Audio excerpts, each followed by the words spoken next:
This is a U.S.-China Media Brief produced by the UCLA Asian American Studies Center.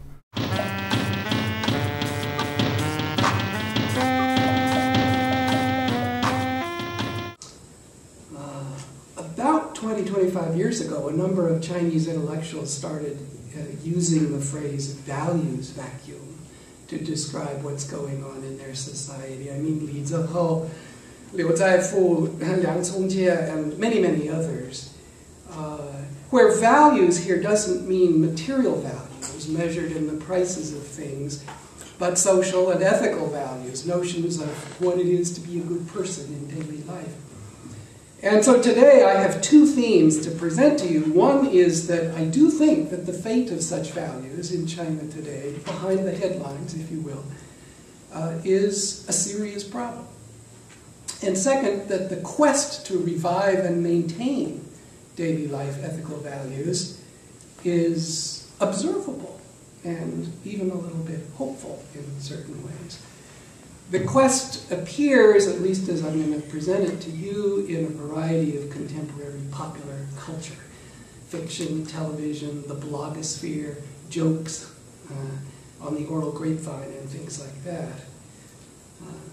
Now, I want to argue first that this problem of daily life values has a somewhat distinctive shape in China because of some long-standing and deeply rooted cultural assumptions about how daily life works, how values are supposed to operate in daily life, how to 做人, be a good person.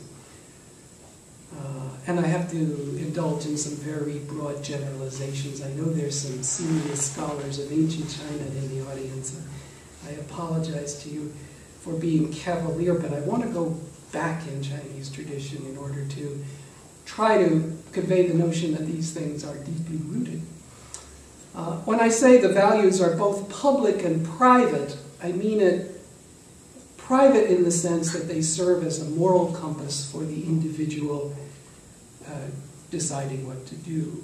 And public in the sense that one can assume that others in society share the values and either abide by them, or if they don't abide by them, are vulnerable to criticism for not abiding by them. Again, I'm embarrassed to be so broadly generalizing about what we mean by Confucianism, but that's roughly what I'm talking about here with its 5 relations of how husband and wife and ruler and ruled and other people in society are supposed to behave toward one another, and in theory, if they do, then harmony results. Now, I want it clear that when I talk about that kind of value system, I'm not saying that daily life values were always done in that way. I'm not talking about practice. I'm talking about an ideal here.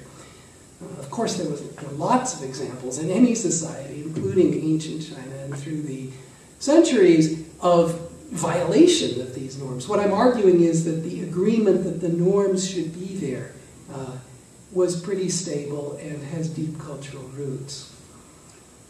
And there's some distinctive Chinese cultural views, I think, about how these shared values take root in people and in society. And just to illustrate, I'll go back all the way to 500 BCE to the famous text called the Da Xue, and again with apologies to the people who study these things properly. It's a very short text and asserts that you start the road to knowledge and morality by investigating things.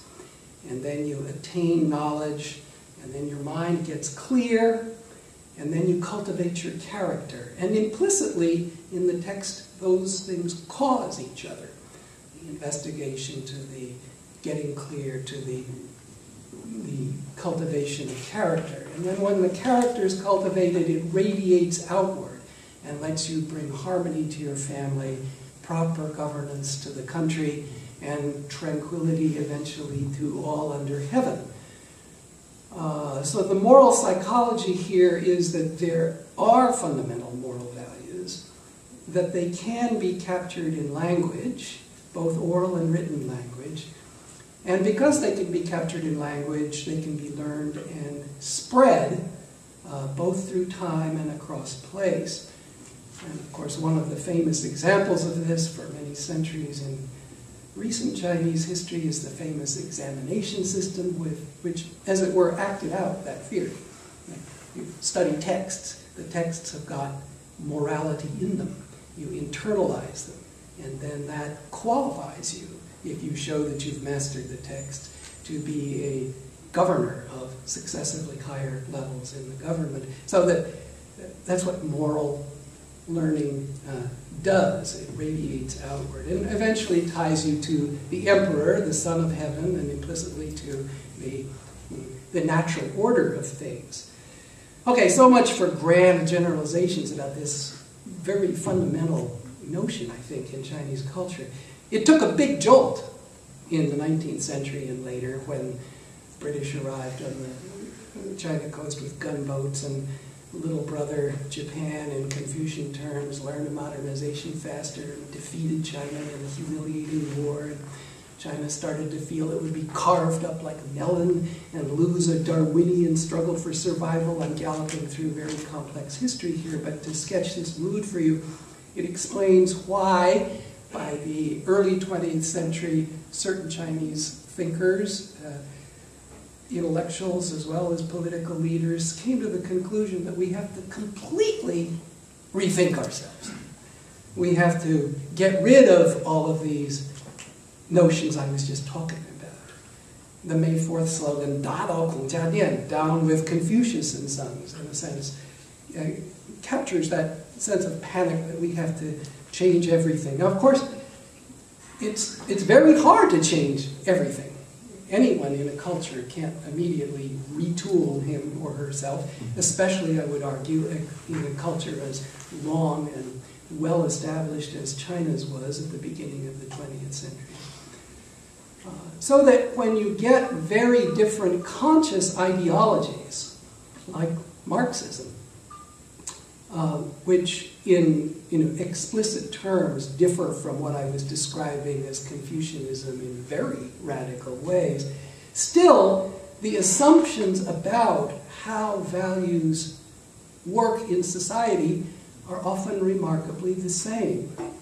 One of my favorite examples of this is the Red Guards, at the high tide of Maoist Marxism in the 1960s, who did what when they learned how to be people? They read texts, Mao's works in this case, the Little Red Book. They internalized them, memorized them, the way people in the past memorized other texts. And that qualified them, in their view, and in a public view, to adjudicate things in society, and it connected them with the highest ruler of the land, now Mr. Mao, not the emperor, and so on. And recently I've been studying Chinese rhythms in contemporary language, and I'm amused to find at the height of Maoism, a lot of the rhythms in Maoist language are straight out of old Chinese tradition, old quote-unquote.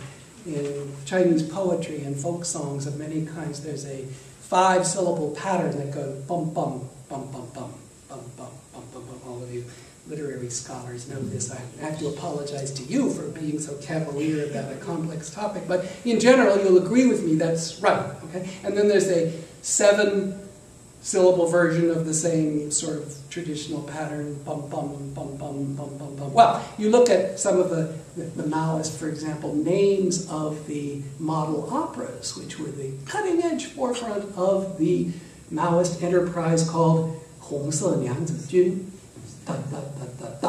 智取威虎山, 农业学大寨, 炮打司令部. It's all over the place, these 5-character phrases, and 7 characters, 灵魂深处干革命.